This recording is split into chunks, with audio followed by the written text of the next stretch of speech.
person who wrote to me said that they worked on the set of It Ends With Us, okay?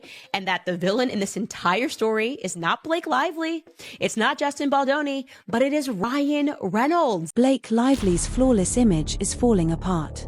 Once America's golden girl, her courtroom confession has exposed a darker side marked by manipulation, control, and career-destroying power plays. Behind the scenes of It Ends With Us, the truth is unraveling fast. Sources say Ryan Reynolds has hit his breaking point, distancing himself from Blake's growing scandal and focusing on his kids and solo projects. Hollywood's golden couple may be on the edge of collapse. Lively's legal team saying the experiences of Ms. Lively and others were documented at the time they occurred starting in May of 2020. 4 years, they were the definition of relationship goals, the teasing banter, the red carpet chemistry, the unwavering support. But insiders say the reality is far from perfect. Behind the smiles, Ryan Reynolds is reportedly rethinking everything as Blake Lively's public image crumbles.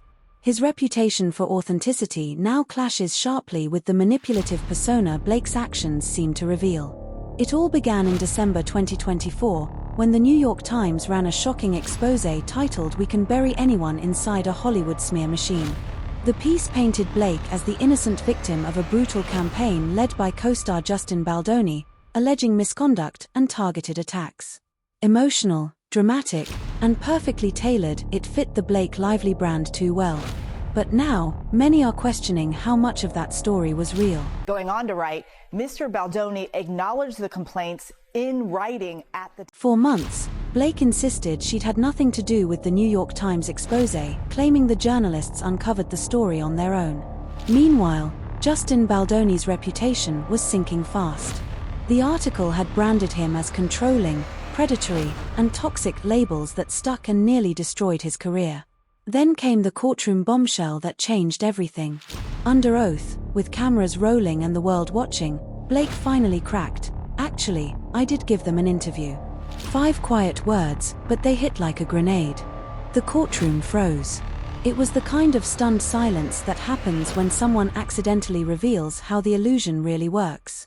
Months of denial, perfectly polished PR statements, all undone in seconds. Behind the scenes, those who worked on It Ends With Us tell a story that doesn't match Blake's calm, composed public persona, a set filled with tension, control, and emotional strain few dared to speak about until now. And I think that the Justin and Blake stuff is, I think it's a big PR game. The It Ends With Us set, insiders say, wasn't just a film production, it was a battleground of egos, tension, and unspoken grudges. You could feel the pressure every day, a production assistant revealed. People were walking on eggshells. Now, multiple crew members are breaking their silence, describing an atmosphere that was tense and fraught with fear. And at the heart of the controversy lies one pivotal moment, the birth scene. Blake claimed the sequence left her feeling violated and humiliated. But Adam Manchin, the actor who portrayed her on-screen OBGYN, remembers it very differently. "My experience working with her was nothing like what she described in her lawsuit," he said. "I was honestly shocked when I read her version of events." It's yet another piece of a story that seems to shift every time new voices come forward, leaving Hollywood to wonder what really happened when the cameras weren't rolling. And I think that we're all the pawns of it. And also that story I gave you, that's one where I've talked to them. I feel comfortable sharing that. Blake's lawsuit alleged that Justin Baldoni cast one of his close actor friends for an intimate scene, someone whose face and hands, she claimed, were positioned uncomfortably close to her nearly unclothed body. But Adam Manchin, the actor in question, strongly disputes that version of events. He insists Blake's account is exaggerated and misleading, casting doubt on the credibility of her other accusations. Adding to the controversy is a resurfaced Forbes interview that's now being re-examined in a new light. During the Forbes Women's Summit, Blake candidly described her approach to film sets. "I would show up knowing they just wanted me to look cute and stand on a little pink sticker," she said. "But that wasn't fulfilling for me. I wanted to be part of the storytelling." She went on to admit that she often concealed her true intentions during early meetings. "I wouldn't reveal that I actually need to have authorship in order to feel fulfilled." So for them, sometimes that might have felt like a rug pull because you're trying to assert yourself into something they didn't hire you to do. In hindsight, those comments paint a striking picture, one of quiet calculation and control beneath the polished charm.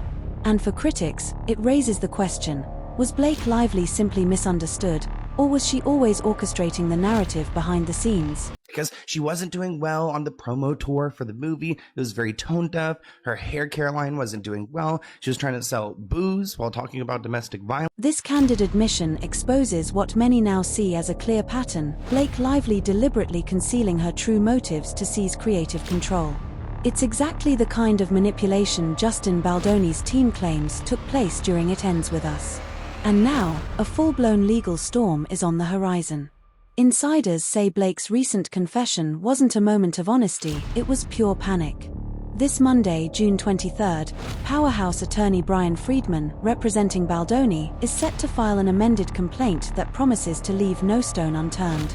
According to sources, the filing will include a mountain of evidence, emails, text messages, and detailed production timelines that allegedly reveal a very different story than the one Blake's team has been pushing. What's more, insiders claim the new complaint will directly implicate both Blake and Ryan Reynolds in a months-long coordination effort with the New York Times to damage Baldoni's reputation. Blake's sudden courtroom confession, it seems, wasn't an act of courage, it was a last-ditch move before the legal hammer dropped. She saw the tsunami coming, one source said, and decided to admit she got her feet wet before it hit. And as if that weren't enough, a new documentary titled It Ends With Justice is reportedly set to expose everything, and it might just change the entire narrative once and for all. Defend Justin Baldoni in this lawsuit with Blake Lively because I think she's horrible and she's made up this whole thing because she tried to steal his movie. An upcoming documentary titled It Ends With Justice is promising to reveal the full, unfiltered truth behind the It Ends With Us production.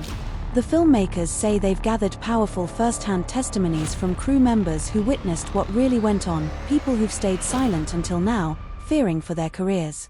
These aren't anonymous leaks or vague rumors, the documentary's creator explains. These are direct accounts from individuals who were there every day, who saw how the power dynamics shifted when the cameras stopped rolling. Speaking out against Hollywood heavyweights like Blake Lively and Ryan Reynolds isn't without risk.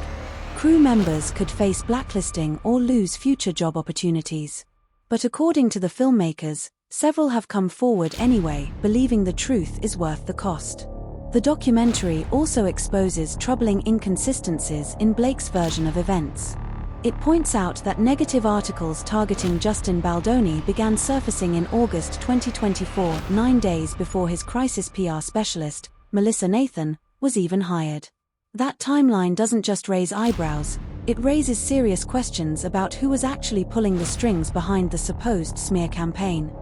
But he is the most overly feminized man I've had to endure in Industry insiders have noticed something striking about Blake Lively's lawsuit. It centers almost entirely on claims that Justin Baldoni damaged her reputation, while offering surprisingly little substance about the alleged misconduct that supposedly started it all. As one analyst put it, it's like suing someone for burning down your house but only complaining they tracked mud on your carpet. Legal experts say this case represents more than just a celebrity feud, it's exposing how image, influence, and media manipulation operate in modern Hollywood. What we're seeing is unprecedented, explains a veteran entertainment journalist. Usually, these PR wars play out quietly behind the scenes. But Blake's tactics were so aggressive, they spilled into the public eye. In the digital era, the old rules no longer apply. When Blake allegedly launched her campaign against Baldoni, she likely never imagined how fast the truth would unravel. Platforms like BookTalk, home to Colleen Hoover's passionate fanbase, became unexpected arenas where audiences demanded transparency and accountability. Now, Blake's once untouchable reputation is in free fall. The woman who built an empire on charm, effortless glamour, and the image of the perfect wife and mother is watching that golden persona fracture, revealing a far more complicated reality beneath the surface. For years, Blake Lively's carefully curated persona protected her from scrutiny, a golden shield built from charm, beauty, and the illusion of perfection. But that shield has finally shattered. Her credibility now lies in ruins, undone by contradictions and a growing trail of revelations. The woman once celebrated as a feminist icon and champion of authenticity now stands accused of masterminding an elaborate smear campaign. Industry whispers say the fallout is already underway, projects are stalling, and major brands are quietly reassessing their partnerships. Blake Lively had it all: fame, fortune, family, and the unwavering admiration of fans. But in trying to control every narrative, she may have lost it all. As Ryan Reynolds reportedly weighs his next move and powerhouse attorney Brian Friedman prepares to unleash his explosive new filing on Monday, Blake finds herself in truly uncharted waters, a world where charm no longer works, and influence offers no protection. Hollywood is watching closely. This scandal is no longer just about one actress or one film set, it's about power, image, and the truth finally forcing its way into the spotlight. Blake wanted to be seen as the heroine, the dragon slayer in her own story. Instead, she may become the cautionary tale whispered to rising stars about the dangers of believing your own myth. The perfect facade has finally cracked, and for Blake Lively, this may be the final act in her once flawless Hollywood fairytale. Stay tuned, because Monday's legal filing promises to be the most dramatic chapter yet.